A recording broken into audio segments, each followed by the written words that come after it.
En 1717, Sevilla, la ciudad más poderosa del mundo occidental, perdió su razón de existir de un día para otro. Y 100 años después había inventado el flamenco, construido la fábrica más grande de España y seguía en pie. ¿Cómo hace eso una ciudad?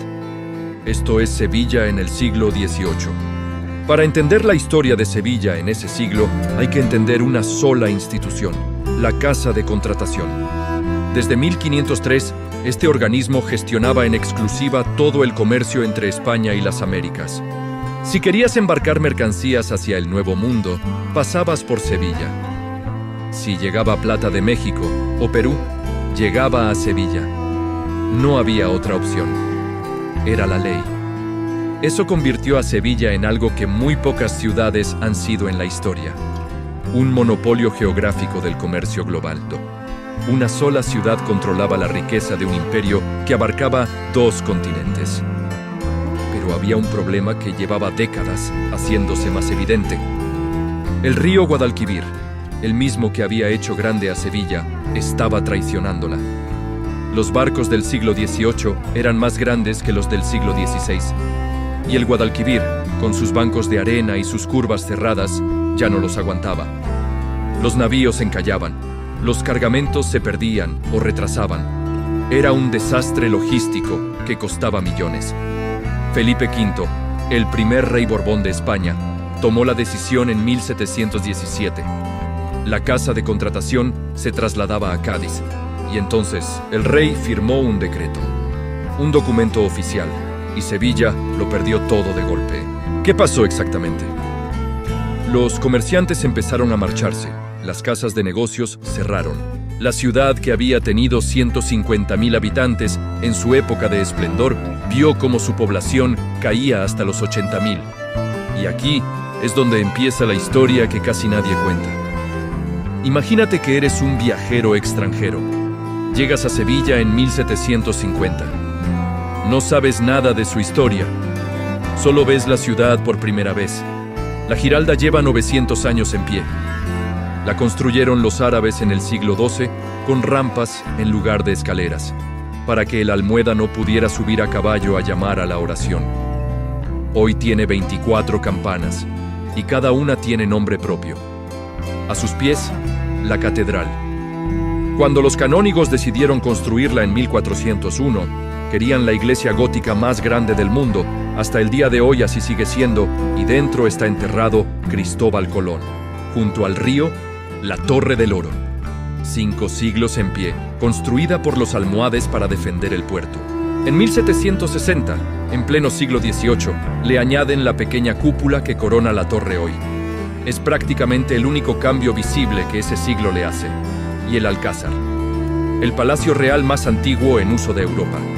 En 1755, el terremoto de Lisboa lo daña seriamente. Lo que se reconstruye encima es barroco. El Alcázar siempre ha sido así. Cada siglo le añade una capa sin borrar las anteriores.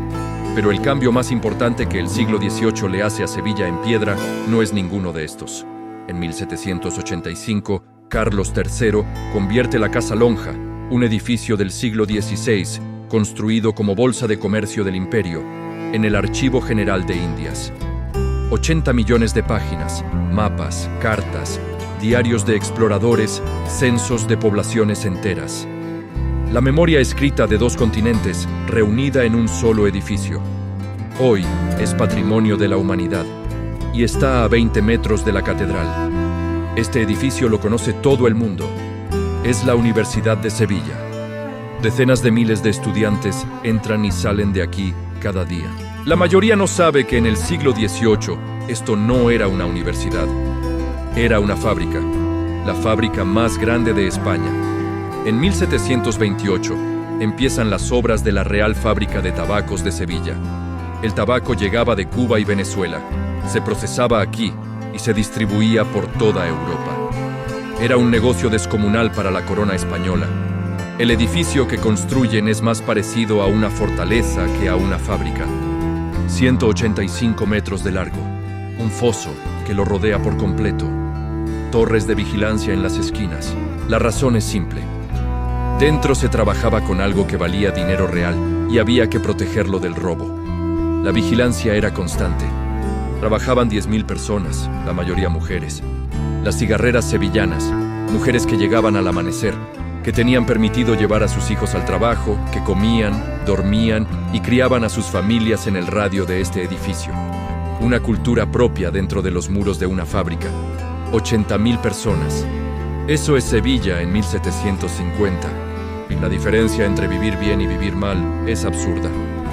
Arriba, la nobleza. Familias con apellidos de 5 siglos, palacios en el centro, rentas de tierras que no necesitan trabajar. Viven en un mundo de privilegios que tiene respaldo legal. Sus delitos los juzgan tribunales diferentes a los del resto. Sus impuestos son distintos. Sus reglas son distintas. La iglesia está en todas partes. Más de 30 parroquias, docenas de conventos y monasterios, hospitales religiosos, cofradías. No puedes caminar 5 minutos en Sevilla sin pasar por delante de una iglesia. La religión no es solo algo privado, es el sistema que organiza el tiempo, los ritos de paso, la vida pública entera. En el medio, los artesanos y pequeños comerciantes. Gente que trabaja 6 días a la semana, viven en casas con patio interior, donde el espacio es pequeño, pero la luz entra bien. Y muchos dependen del precio del trigo. Y abajo, los pobres que son muchos. La pobreza en Sevilla del siglo XVIII no es marginal, es visible, es cotidiana, es parte del paisaje normal de la ciudad. Los mendigos en las puertas de las iglesias, los niños descalzos en los mercados, las epidemias que todavía llegan y se llevan por delante a barrios enteros. La mortalidad infantil es tan alta que los padres muchas veces no le ponen nombre al hijo hasta que tiene 2 años, para no encariñarse demasiado antes de saber si va a sobrevivir. Pero también hay otra cara. Las fiestas religiosas duran días. Las procesiones de Semana Santa llenan las calles de gente de todas las clases. La Alameda de Hércules, el paseo público junto al río, es el único espacio de la ciudad donde un noble y un artesano se pueden cruzar sin que ninguno de los dos tenga que apartarse. El Tribunal de la Inquisición de Sevilla había sido, en los siglos anteriores, uno de los más activos de España. En el siglo XVIII, el tribunal sigue funcionando. Las condenas son menos severas y menos frecuentes, pero siguen ahí. Y lo que ahora persigue con más énfasis no son tanto los casos de herejía religiosa, sino algo más peligroso a ojos de las autoridades: las ideas. Porque las ideas están llegando. La Ilustración. Ese movimiento intelectual nacido en Francia e Inglaterra que dice que la razón debe estar por encima de la tradición, que el conocimiento debe basarse en la evidencia, no en la fe, que los gobiernos deben reformarse en nombre del progreso. Los libros circulan, los viajeros los traen, y Sevilla, por su condición de ciudad portuaria con conexiones en medio mundo, es uno de los primeros lugares donde esas ideas llegan. El rey Carlos III decide que España no puede quedarse fuera de ese movimiento. De 1759 a 1788, Carlos III lleva a cabo las reformas más profundas que ha visto España en siglos. Expulsa a los jesuitas, reorganiza la administración, promueve la industria y la educación, intenta limitar el poder de la Iglesia en los asuntos del Estado. En Sevilla se crea la Sociedad Económica de Amigos del País, un grupo de ilustrados locales que se reúnen a discutir cómo mejorar la agricultura, el comercio, la educación pública. Es algo completamente nuevo en una ciudad donde durante siglos las decisiones importantes las tomaba la Iglesia o la nobleza. ¿Funciona? Solo a medias. España del siglo XVIII es un país donde la Ilustración convive de forma incómoda con el antiguo régimen. Nadie gana del todo, nadie pierde del todo, pero el debate ya está abierto y ya no hay forma de cerrarlo. Durante siglos en Sevilla han convivido músicas de orígenes muy distintos. Las de los esclavos africanos que trabajaron en el puerto y en las casas de los ricos. Las de los gitanos que llevan generaciones en la ciudad.